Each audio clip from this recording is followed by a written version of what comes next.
Bien, vamos a hablar ahora de fármacos del dolor y la inflamación. En esta parte vamos a hablar de las generalidades del dolor y de la inflamación. Primero, que vamos a hablar de inflamación. ¿Y qué es la inflamación?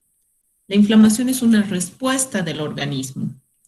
Es algo que va a ocurrir en todos los tejidos vascularizados y es la respuesta que tiene el organismo frente a una agresión celular o tisular, ¿ya?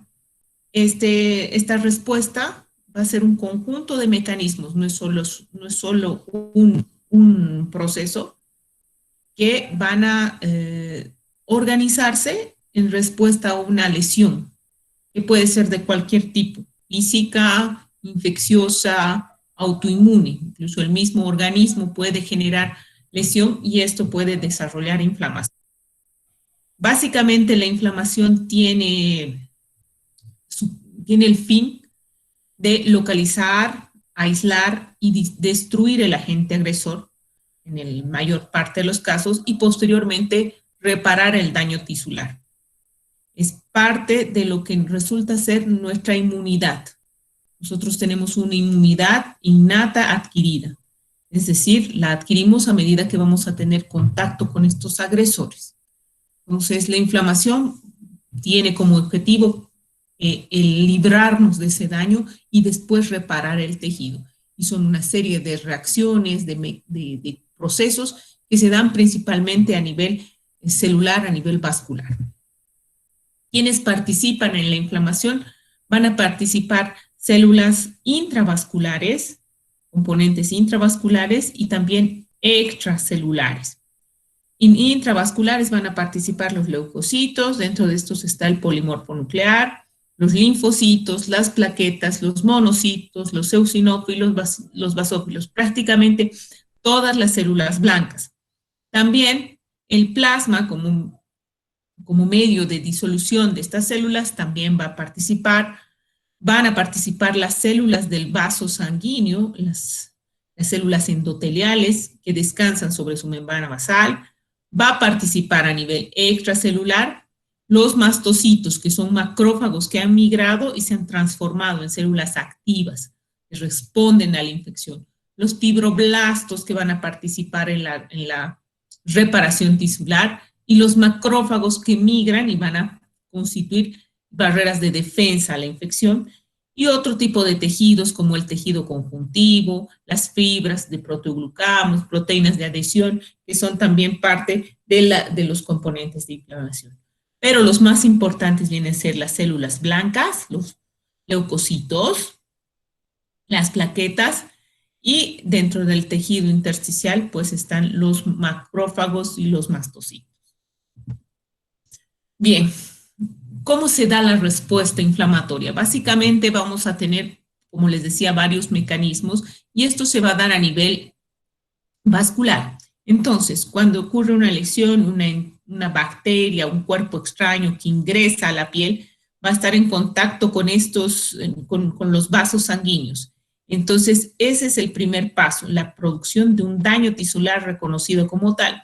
Este daño tisular va a producir la liberación de una serie de sustancias, como ser la histamina, por las células, precisamente las que hemos visto. En este caso, los mastocitos van a secretar las histaminas, las cininas, las prostaglandinas y los leucotrienos, ¿ya? Que son como atrayentes para una serie de células que están intravasculares, ¿ya?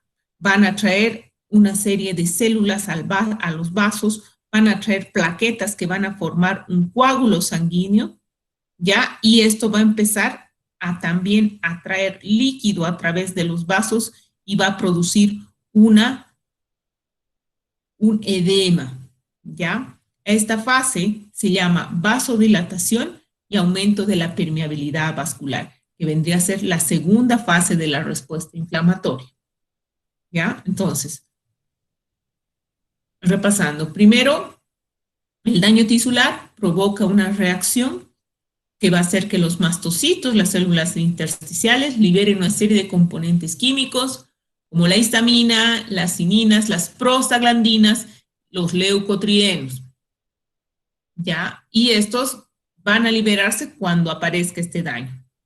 Esta liberación de sustancia va a generar, primero, que los vasos sanguíneos se dilaten, pase más líquido de los vasos al intersticio, se formen coágulos de sangre porque las plaquetas se activan. Y esto es lo que se produce en estas primeras fases de lesión, que es el edema celular. A esta segunda fase de la inflamación es la vasodilatación y aumento de la permeabilidad. Después de que ocurre eso, como los vasos están abiertos, empiezan a migrar los leucocitos, empiezan a salir de los vasos sanguíneos hacia el espacio intersticial. Y esto son pasos que siguen, que son la migración y la diapédesis hasta llegar al área donde están las bacterias. Estos leucocitos que han migrado se activan y se vuelven macrófagos y empiezan a fagocitar, a comerse a las bacterias, ¿ya? ¿Cómo migran y por qué migran? Hay una serie de señales intracelulares que hacen que estos migren. No vamos a entrar en detalle, pero están mediados también por la liberación de estas sustancias. Entonces, esta tercera fase se llama la migración y la fagocitosis leucocitaria. Una vez que han migrado, se han activado, empiezan a comerse las bacterias, va a empezar la fase de reparación tisular. Empiezan a engullirse las bacterias y empieza a generar fibrosis y reparación, ¿ya? Empieza a activarse los fibroblastos, generan fibrina y empiezan a formar un tejido cicatrizal.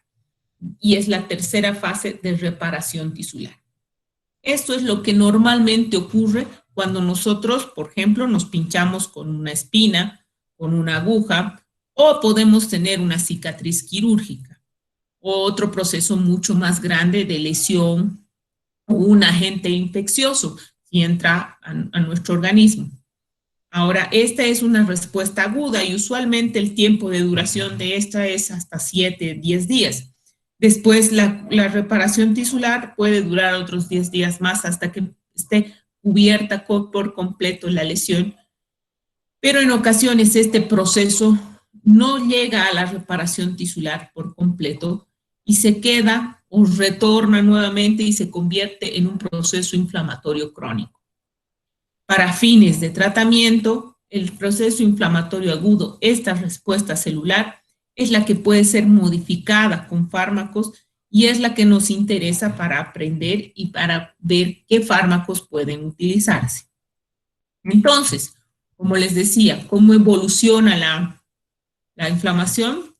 La lesión, cualquiera de estas sea, como les decía, una espina, una infección bacteriana, un trauma, va a producir esa serie de cambios vasculares que hemos visto que van a generar que se activen y los macrófagos, que se coman, se fagocite la infección y puede evolucionar a estos 3 tipos de lesión.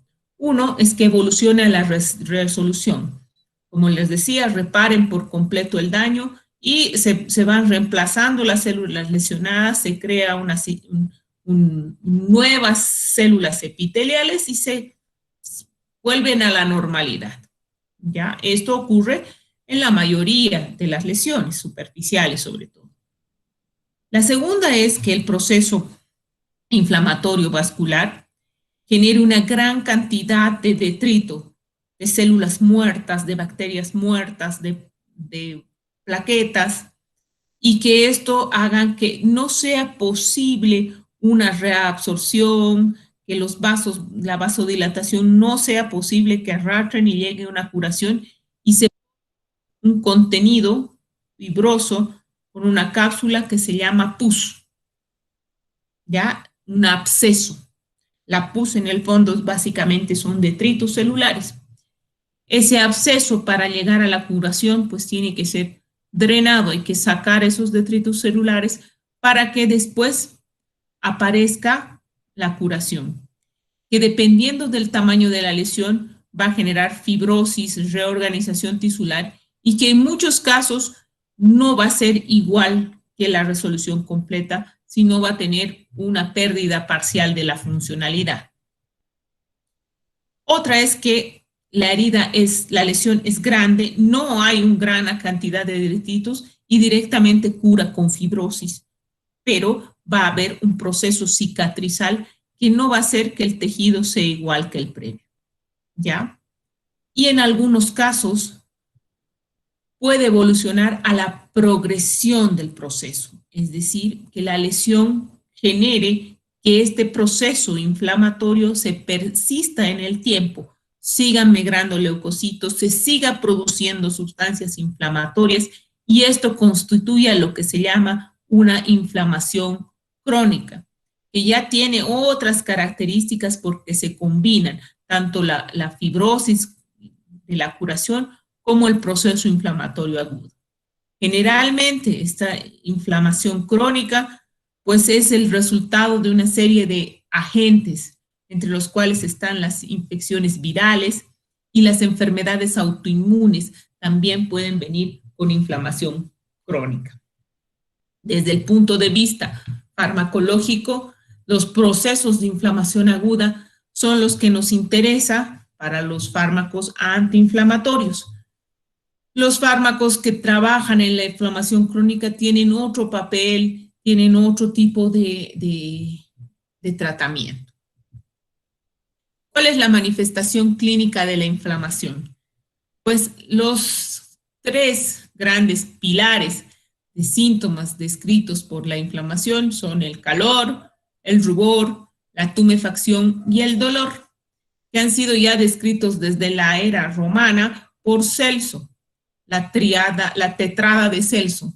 Celso era en realidad no era médico, era un aprendiz que acompañaba a un grupo de médicos y él empezó a escribir sobre sus vivencias y sobre lo que ellos le enseñaban y él describió pues por primera vez esta tetrada clásica que representan los signos de la inflamación. El calor, debido a la vasodilatación que hemos visto en la fase inicial, en el cual se dilatan los vasos sanguíneos y eso produce aumento de la temperatura. Igual el rubor, por la vasodilatación se pone más rojo el tejido. El edema hemos visto por la vasodilatación y el paso del líquido desde los vasos al espacio intersticial. Y el dolor, que es la característica de la inflamación, que está asociado a la activación y la liberación de estos mediadores inflamatorios que pueden producir irritación en las raíces nerviosas, tal es el caso de las prostaglandinas. Una quinta manifestación que no fue descrita por Celso, sino más adelante, nos habla de pérdida de la función, que también está asociado como síntoma o manifestación clínica de la infección aguda. Generalmente el área que tiene inflamación, pues no va a perder la función, dependerá de la extensión de este proceso inflamatorio. Ya ahí está Celso, que es el descriptor ya desde la época romana y como les digo que no era médico. Bien, dentro de las manifestaciones de la inflamación, quizás la más molesta y la más característica es el dolor. La tumefacción, el rubor y el edema pueden no ser importantes, pero el dolor es aquel que obliga a consultar y es aquel que nos habla de que hay algún proceso que se está llevando a cabo en el organismo. Y esta definición ya la hemos visto en patología y habla de que el dolor es una experiencia sensorial y emocional desagradable. Ya aquí se combina lo que es sensorial, emocional, porque no es solamente algo de químico, como hemos visto, de la estimulación de las prostaglandinas, sino también se combinan con la parte emocional, es decir, hay un proceso cerebral de por medio, que generalmente no es grato, es desagradable y se asocia a un daño real o potencial del tejido y que se va a describir en términos de ese daño. Esa es la definición ya más aceptada y que todos los textos la dan. Entonces, como les había dicho, el dolor va a ser la manifestación de este daño tisular. Siempre que hay un proceso inflamatorio va a haber dolor. Mayor, menor, más grande, más chico, pero siempre va a haber dolor. Y es el síntoma fundamental de la inflamación, por eso es el que más lo combatimos. ¿Qué factores pueden provocar dolor? Hay una serie de factores que pueden producir dolor. Un proceso inflamatorio, no solamente una herida visible, sino también pueden ser procesos intracelulares o distintos que activen ese mecanismo inflamatorio. Por lo tanto, es importante considerar en la evaluación y el tratamiento estos aspectos. O sea, la evaluación del dolor tiene que ser completa y tiene que basarse en la anamnesis y en lo que percibe el paciente. Si no se tiene una evaluación completa del dolor, muchas veces es difícil poder dar un tratamiento adecuado. Un poquito de fisiología del dolor. El dolor, como decíamos, es una sensación. Entonces, parte a nivel periférico y es procesado a nivel central, usualmente a nivel cerebral. Aunque hay estaciones intermedias en las que se va estímulo de tal manera que no es el mismo el que se percibe al que, el que se tiene al que se percibe a nivel cerebral.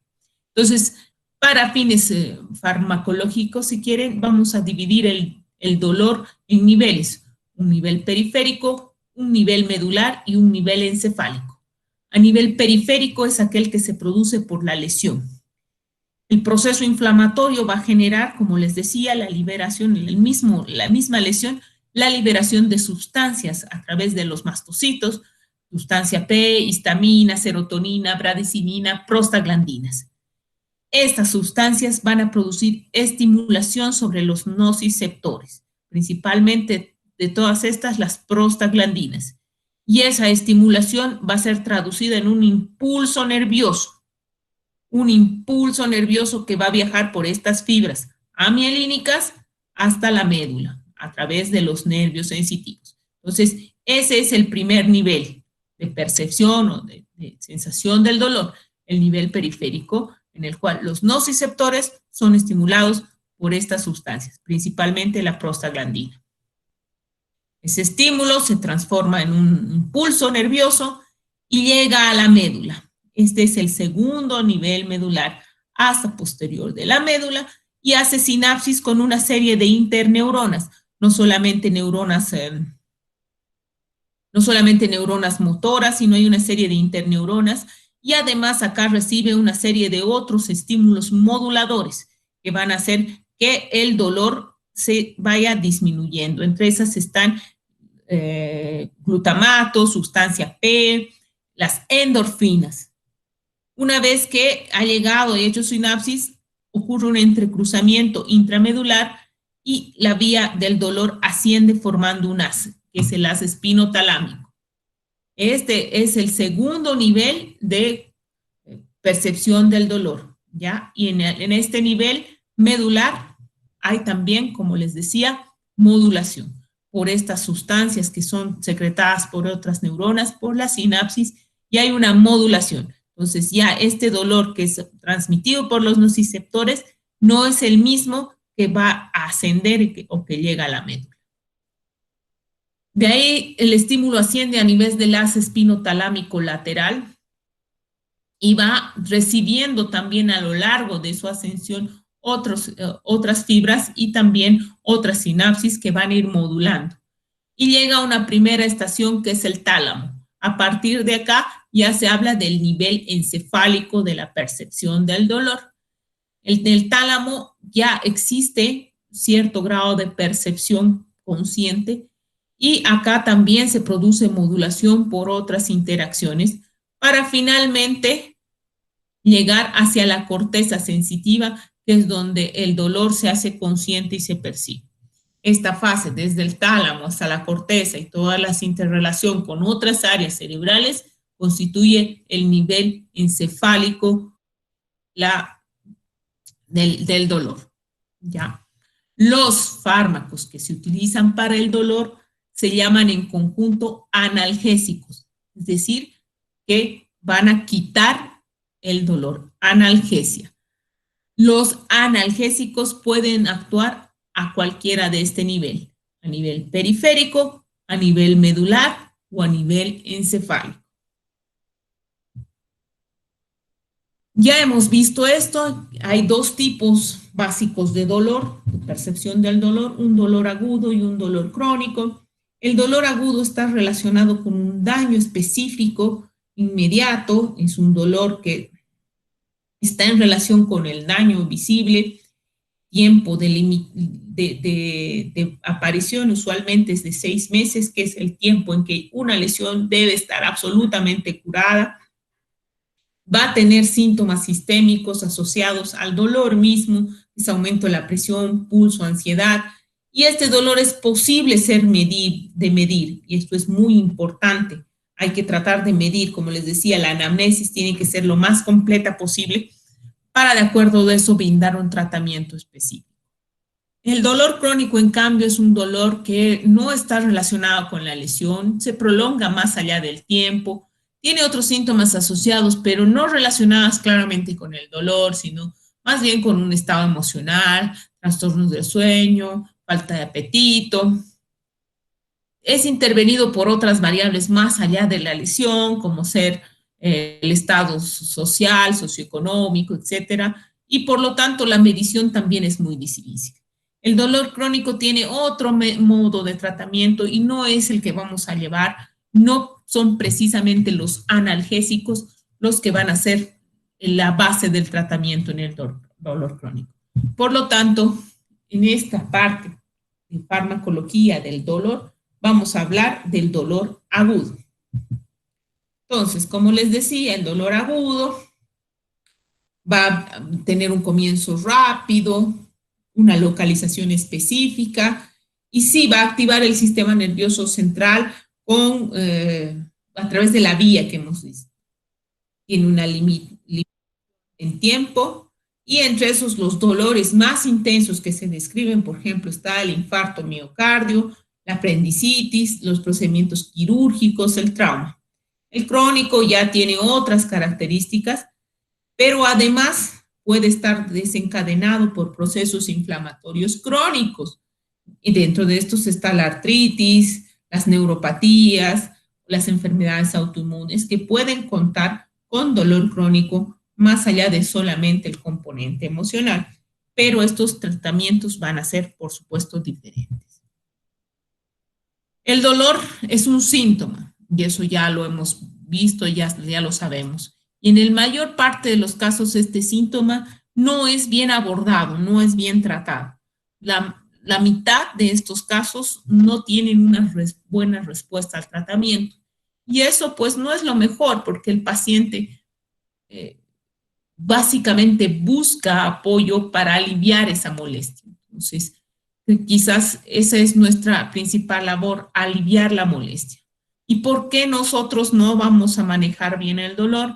En la mayor parte de los casos es porque hay una insuficiente formación respecto a lo que es dolor. El paciente y sus familiares usualmente tienden a automedicarse o a veces a no consumir las indicaciones médicas y no van a la farmacia y buscan lo que ellos creen que les puede hacer bien. Y muchas veces no se da la medicación indicada porque hay temor a efectos adversos. Y esto no tanto de los pacientes, sino como del médico que prescribe. Pero si nosotros sabemos manejar el dolor, damos una adecuada prescripción, el manejo puede ser exitoso en la mayor parte de los casos. Cuando vamos a tratar dolor, además de una anamnesis completa, ya hay que ver una anamnesis completa en el cual tenemos que ver con una ficha de dolor, las áreas de dolor, dónde están, la escala de medición del dolor, pues además tenemos que tratar en lo más posible de identificar la causa y el tipo de dolor. No es lo mismo un dolor causado por una lesión, como les decía, aguda, visible, que un dolor causado por una lesión crónica, una enfermedad crónica, que va a tener un abordaje diferente. Individualizar el tratamiento. No es igual el tratamiento del dolor para una persona que para otra, ni en dosis, ni en fármacos, ni en vías. Entonces, el tratamiento tiene que individualizarse lo más que se pueda, tanto para el fármaco, la dosis, la pauta, o sea, cada cuánto le voy a dar, y la vía de administración. En la mayor parte de para manejar el dolor, se prefiere usar inicial la vía oral, la vía parenteral o endovenosa. Se va a reservar para los casos más severos. La idea es prevenir el dolor, es decir, evitar que el paciente perciba dolor. Por lo tanto, se exige que hay que administrar en forma regular, con horario el analgésico. No darle cuando le duele, que es lo que a veces acostumbramos. Si le damos cuando le duele, ya no estamos haciendo esto que es prevenir el dolor. Siempre empezar con un solo fármaco y de acuerdo a lo que responda al paciente hay que asociar, es decir, puedo darle 2 fármacos para controlar el dolor. Esto nos va a ayudar a este punto, prevenir la aparición de efectos secundarios. Si yo combino fármacos desde el principio, puedo predisponer a que aparezcan efectos secundarios.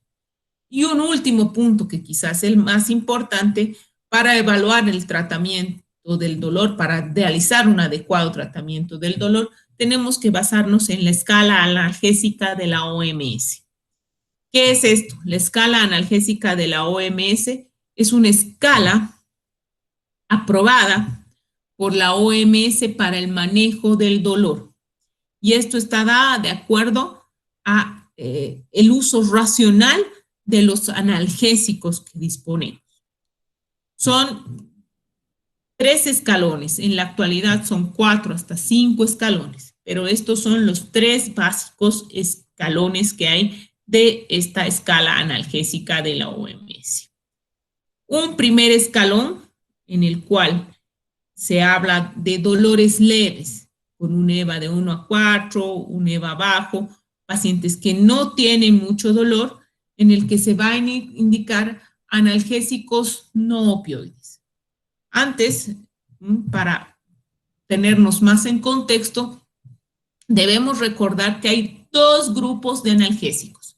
Los analgésicos opioides o opiáceos o narcóticos y los analgésicos no opiáceos o no narcóticos. Los opiáceos o narcóticos van a tener una acción sobre el sistema nervioso central, van a tener una acción central. Ya vamos a ver con detalle después dónde actúan. Y los no opiáceos o no narcóticos corresponden al grupo de los AINES o antiinflamatorios no esteroideos que van a tener una acción predominantemente periférica. ¿Ya? Entonces, sabiendo esos 2 grupos de analgésicos que tenemos, podemos entender la escala analgésica de la OMS. Entonces, el primer escalón está dado para dolores leves, EVA de 1 a 4, y en este escalón están los analgésicos no opioides o los AINES.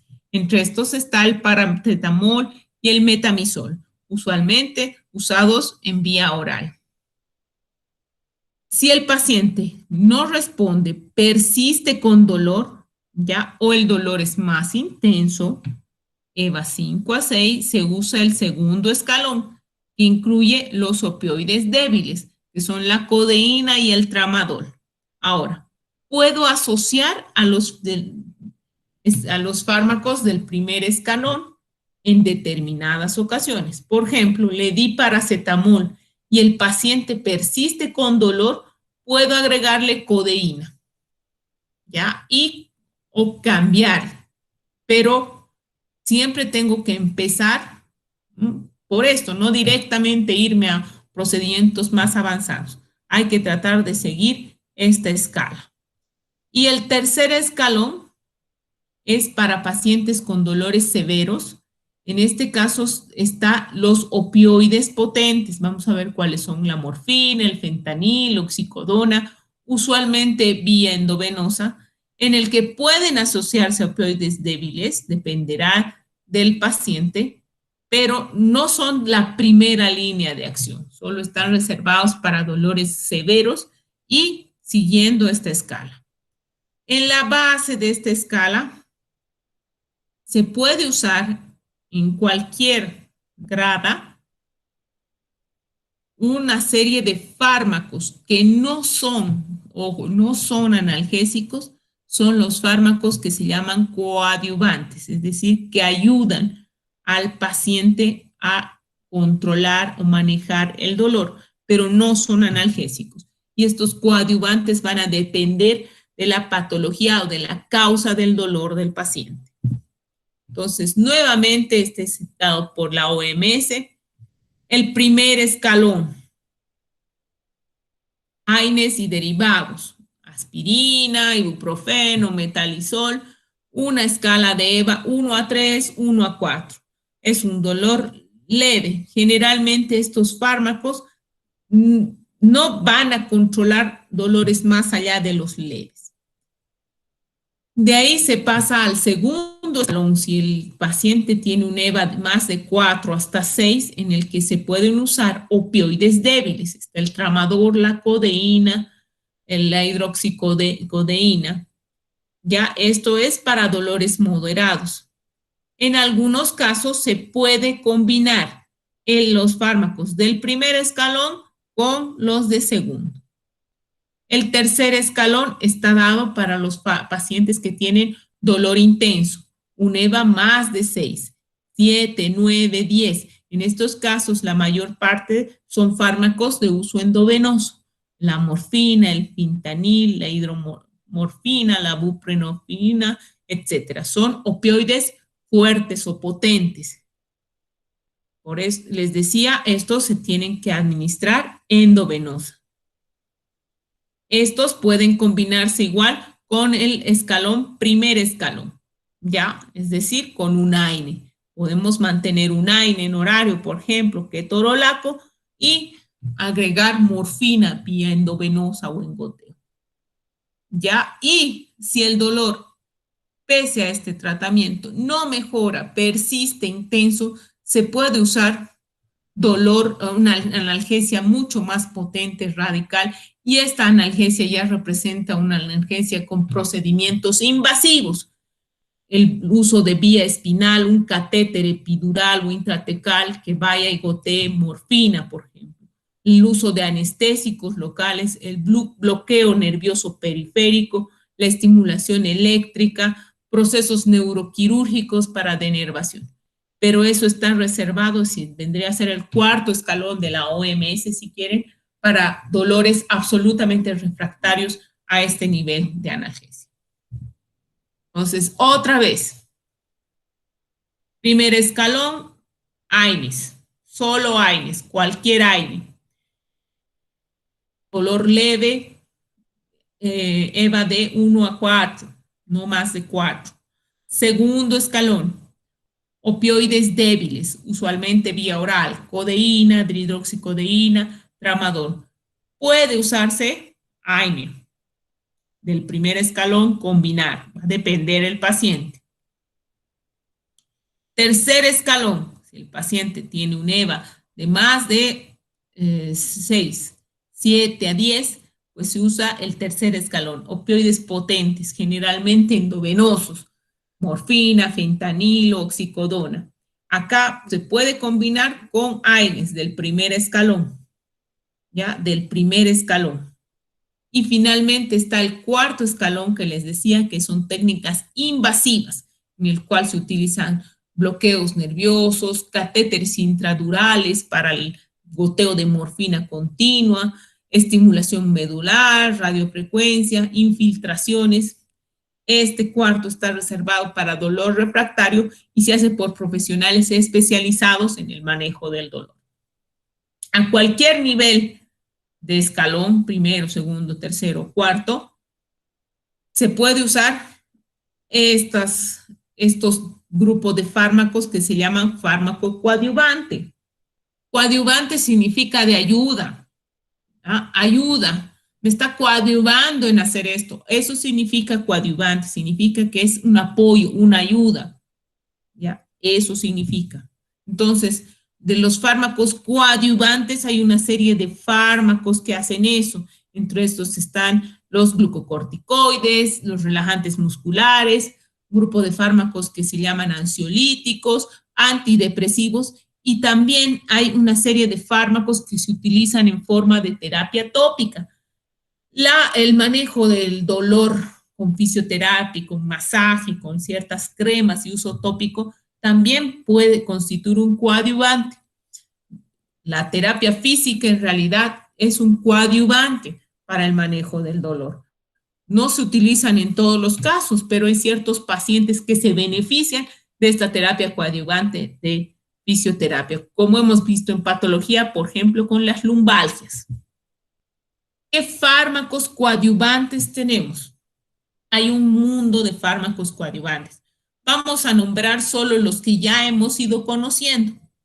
Están las benzodiazepinas, y a la anterior clase hemos hablado de ellas. Las benzodiazepinas son fármacos que tienen un poder de sedación, ¿ya? Pero también sirven para la parte ansiolítica, ayudan a bajar la ansiedad.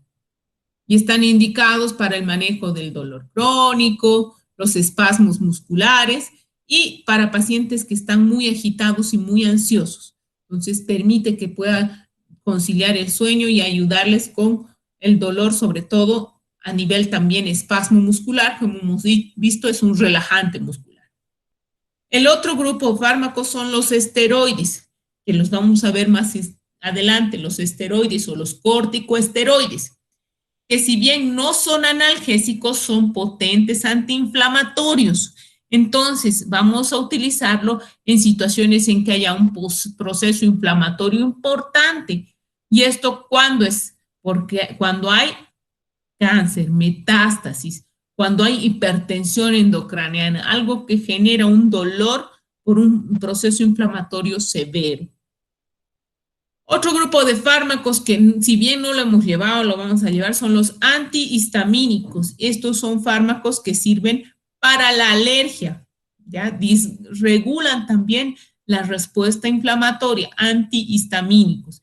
Y entre estos se van a usar, por supuesto, para los pacientes que van a tener dolor secundario, un proceso inflamatorio, pero menos intenso. Dolor asociado a por ejemplo, un mecanismo alérgico suave. Los bifosfonatos, que no, en realidad son menos usados, van a servir para el dolor óseo. Otro grupo de fármacos que vamos a ver más adelante son los antidepresivos. Estos son una lista larga de fármacos y muchas veces están indicados para el manejo de dolor crónico, dolor neuropático o cuando el paciente, además del dolor, del síntoma doloroso, tiene cuadro depresivo asociado, ya tiene insomnio, tiene otros problemas. Entonces, el antidepresivo puede servir de coadyuvante. Los neurolépticos, que son también los vamos a llevar más adelante, son fármacos usados para el manejo de los síntomas psiquiátricos. Y esto se utiliza cuando el paciente está demasiado agitado por el dolor. Y los anticonvulsivantes, ya más raros, pero sirven para el manejo del dolor neuropático. Bien, hasta acá hemos quedado, vamos a quedar en esta parte de lo que es